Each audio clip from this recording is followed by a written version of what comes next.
Welcome to Mommy's on a Call, your sacred space to laugh, learn, and feel like a real grown-up human for a hot minute. I'm Stephanie Uchima Carney, a mom of 3 under 6, serial entrepreneur, business strategist, and donut connoisseur, just trying to get through the day one cold cup of coffee at a time. I believe that with more intention, a positive mindset, and self-care, it is possible to thrive in motherhood, business, and life. My mission is to uncover the daily rituals, life lessons, real-life tactics, and favorite tools to inspire and empower you, mommy, to get the most out of life every single unpredictable day. So grab your headphones, tell your kids you're on the potty, and tune in weekly for some laughs, knowledge bombs, and plenty of real talk with real moms, and maybe a dad or two. Welcome to the Mommy Pod. Welcome back to the final episode of 2020 for the Mommy's on a Call podcast. What a year. I don't think I need to say anything more because I believe as a collective we all felt very similar things in 2020. So what I wanted to do in today's episode, in order to wrap up 2020, is reflect back on this year and reflect back on all the things, good, bad, whatever that is, to analyze the data of the year in order to move on and really figure out how to plan for the future. I've mentioned this on many episodes. I'm really a big advocate of taking a moment to reflect backwards in order to move forward. Because I think for a lot of us, if we just keep going, or even just living in the very present, we aren't aware of things or patterns that we might want to change, things we want to continue doing, things that worked, things that didn't work, etc. So I want to take this moment and this podcast episode in order to share the top 5 lessons that I learned in 2020. But these are lessons that I think a lot of you can take away with also. As a mom, this was a crazy, crazy year. And I think a lot of us really dug deep into understanding the many roles that we were playing in our lives. And so these lessons are to help teach how to be a better mom, a better wife, a better friend, a better business person, etc. And so I think these 5 lessons you can take also and customize it to your life. So I have a question for you, and I know I can't see you guys, but how many of you out there have a word of the year? It's been something that I've been doing for the last couple years, I think since like 2018, where I've chosen a word of the year as my overall theme on how I want my personal and business life to run. I'm a really big believer in setting this sort of theme or New Year's intentions over resolutions and extreme goal setting. Since 2018, I've chosen a quote word of the year as my theme to how I want my personal and business life to run. I'm a huge believer in setting overall themes and New Year's intentions over specific resolutions and goals. And while I don't think goal setting is a bad thing, because yes, I'm all about setting goals in my business, it's more of a broader term. And so in my previous life, I used to set SMART goals. And for those of you who don't know what that means, SMART stands for specific, measurable, achievable, relevant, and time-bound goals. And I'm sure a lot of you have heard of that, especially in business. You know, how do we set goals and how do we measure things? But the problem with that is it was so concrete. And life needs to be more fluid than that. And so while SMART goals are great to set for quarterly or monthly, for a year, it's really hard to achieve because like 2020, in March, when everything, went up in the air, you had to be flexible, pivot, change, etc. And so maybe those goals that you set in October or December of the previous year aren't the same as what would happen if something were to change.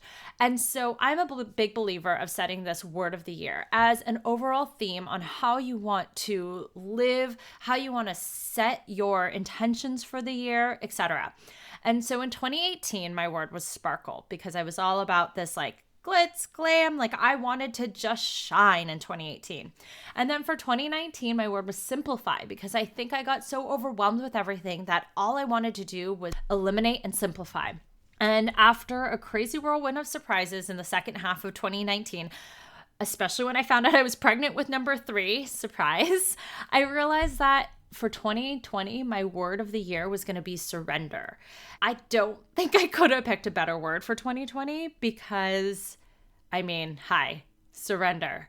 There's nothing more that I could have done this year than just surrender to everything that was happening. So the other day, I backtrack. I watched the movie Soul, the Disney Pixar movie that just came out. And if you haven't seen it, I think you really should. I won't give away the movie, but the whole theme is really just about living every moment fully. This is very similar to why I stopped making these solid goals and I shifted to more intentions, because I felt like the problem with setting these goals is I was always living to achieve something. My purpose was just to get to the next thing, get to the next thing.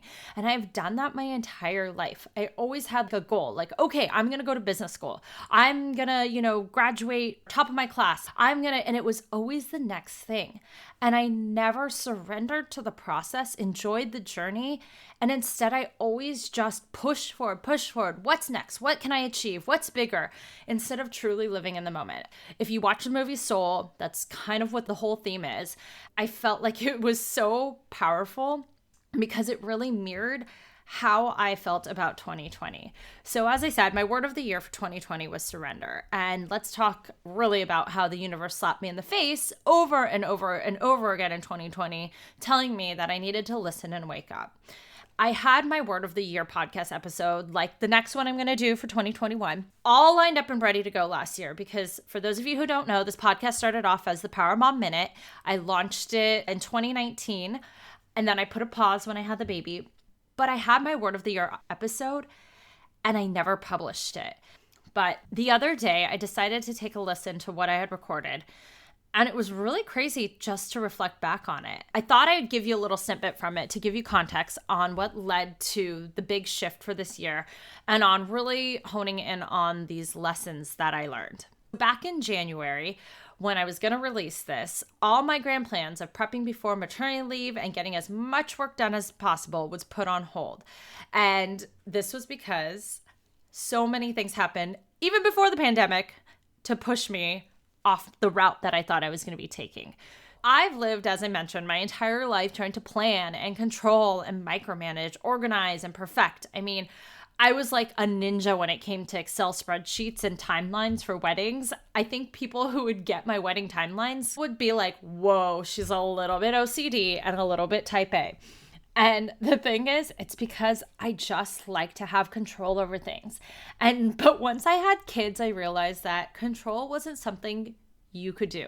I think after I had my first baby, when my water broke and everything, I realized that there's only so much you can control in life. So it's nearly impossible for me to sit still, not have huge goals, huge expectations, and a list of what I want to do next because, I was just that person. I had every intention to surrender in 2020, but part of me still wasn't bought in when January 2020 started. And by mid-January, I realized that's when the universe decided to step in and give me a little bit of a reality check. By January 31st, I had gone to the ER, urgent care twice, the dentist, and doctor more times than I ever had in the last year combined. Between my whole family coming down with the flu, to my 19-month-old smashing her face into the pavement off a scooter and losing her front tooth, to busting her lip and face, and being in the final 5 weeks of my pregnancy with baby number 3, 2020 January was already a constant reminder that I needed to just slow down, breathe, let things happen, listen more, especially to my own body, rest, be more patient, stop trying to force, stop trying to hustle, eliminate all the FOMO in my life, allow space for things to grow, stop thinking I would have, should have, could have done this, and just surrender to the moment. So besides focusing on surrender, I had decided that 2020 was going to be my year to actually take a step back from my business, to take a step off the gas and focus on my family and myself. My career, my company, and my ambitions I knew were not going to go anywhere, even though I was a little heartbroken that I wouldn't be able to build on the momentum that I was having.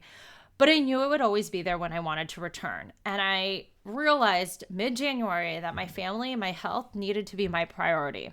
And as I've always said, if you're not 100% you, you can't help or serve anyone else. So it was my turn to put on my oxygen mask before helping others. And reminder, this was all before COVID even hit. So we know the end of that story.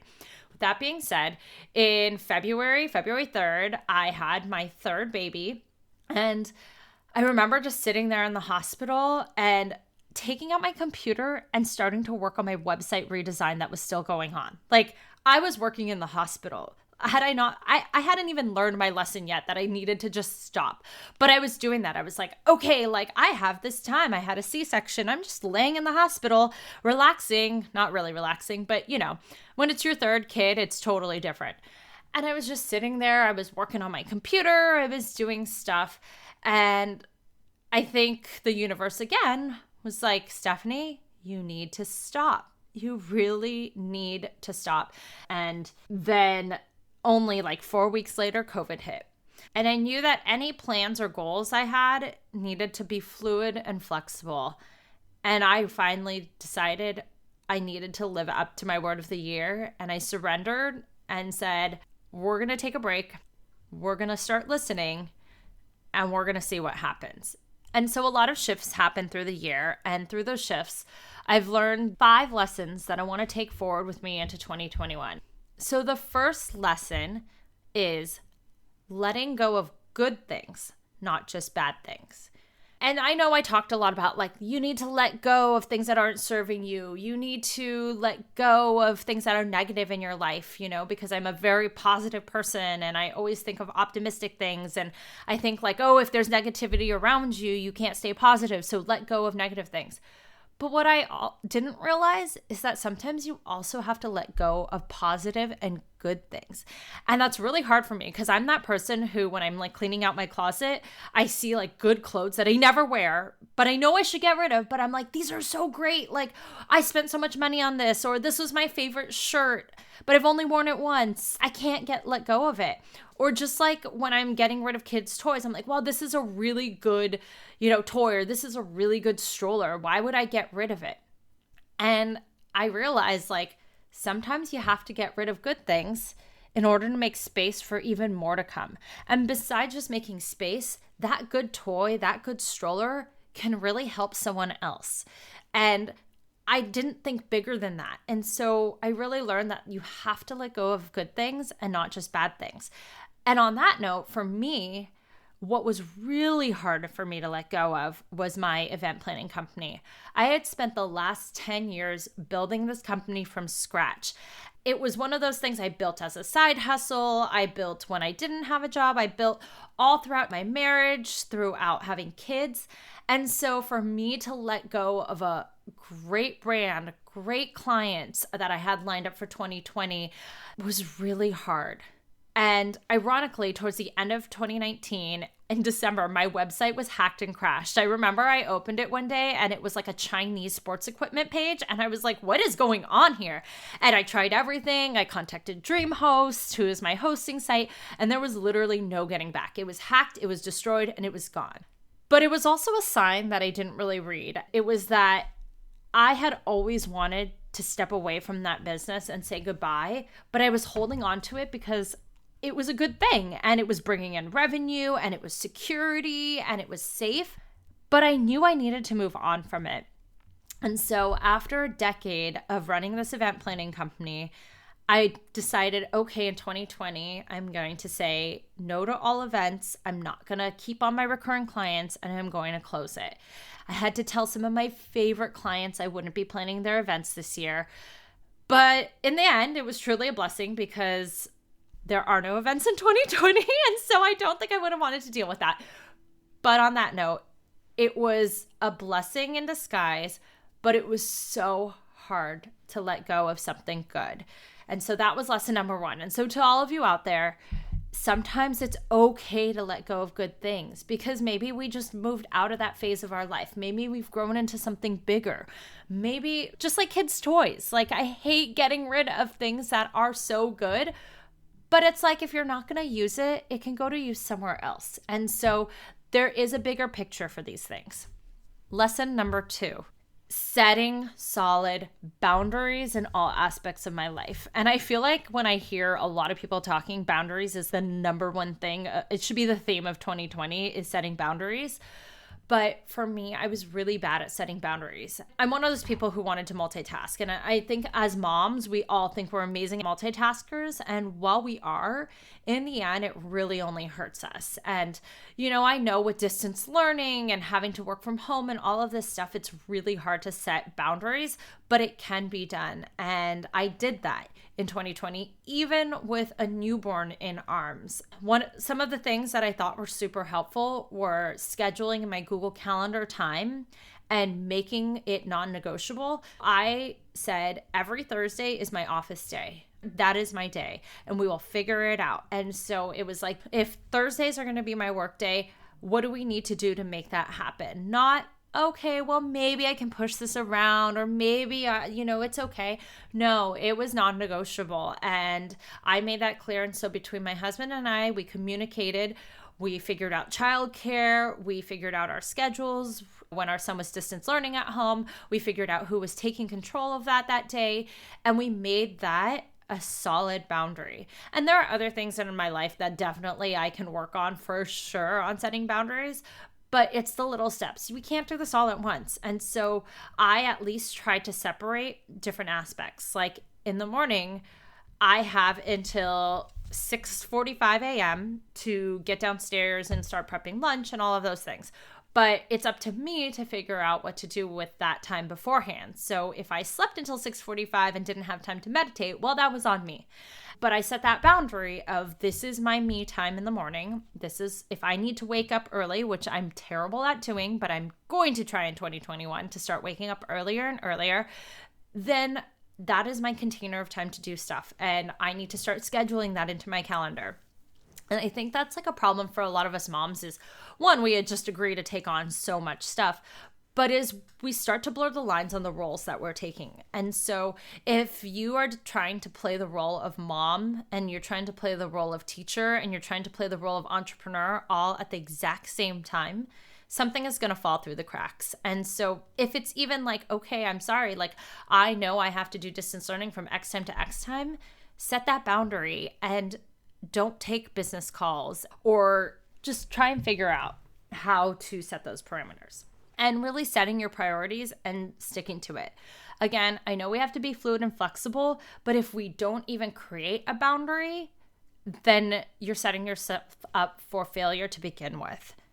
The third lesson I learned was prioritizing my wellness. And I'm talking both physical and mental health. Not just wellness like eating good and exercising, but I think COVID really taught a lot of us that we really need to prioritize our wellness, our mental and physical health. But for me, I really learned that I needed to listen to my body more when I was pregnant and then having my third C-section, because afterwards my hormones were crazy. I had never had such a terrible postpartum. And if any of you follow me on Instagram, I wrote a post 4 weeks postpartum and I just broke down. It was really hard for me.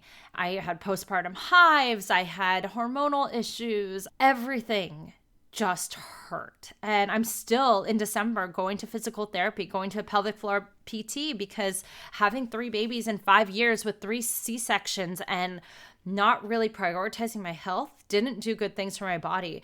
And so I've been really focused on what I'm putting into my body, how I'm treating my body, from everything from learning more about clean beauty products to what foods am I eating, my gut health, all of these different things, like what my different like muscles and nerves and everything in my body, how it's all working together. And, when I feel neck pain, what does that mean? To even the fact that I'm wearing a mouth guard now because I grind my teeth, which was leading to apparently headaches, which I had no idea everything was connected. For me, I really wanted to prioritize biohacking myself and figuring that out. This was something that I was passionate about years and years ago before kids. I mean, I even talked about it when I had my blog Cupcakes to CrossFit, when I focused on health and wellness, but I really re-energized that side of me. And so I think for the collective out there, a lesson coming from 2020 is just really we got to start thinking about our physical and mental health.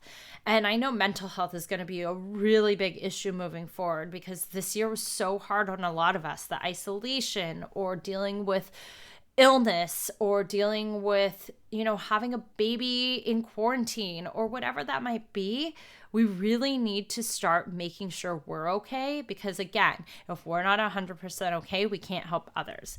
The other thing that I invested a lot in was spirituality. And so I'm not a real religious person, but I am a believer in this bigger divine out there, and that there's like something bigger than just what's here.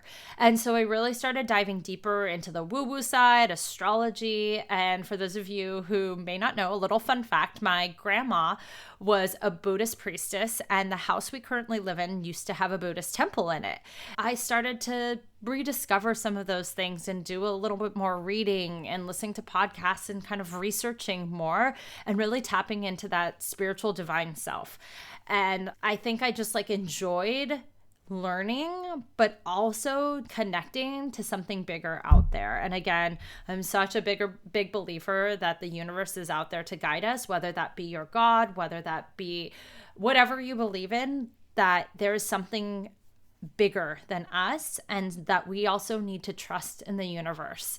Lesson number 4 is that we need to dedicate time, specific time. So this goes along with boundaries and prioritizing, but dedicating time to focus on your family and to focus on your relationships.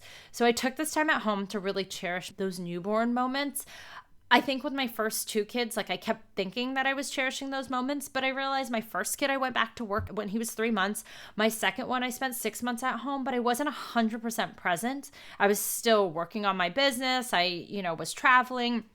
I really took this time because I know my third is my last, and just to cherish every single moment and be there with not only her, but with my older 2 kids who may not have had quality mommy time. And so I really focused on dedicating time to that.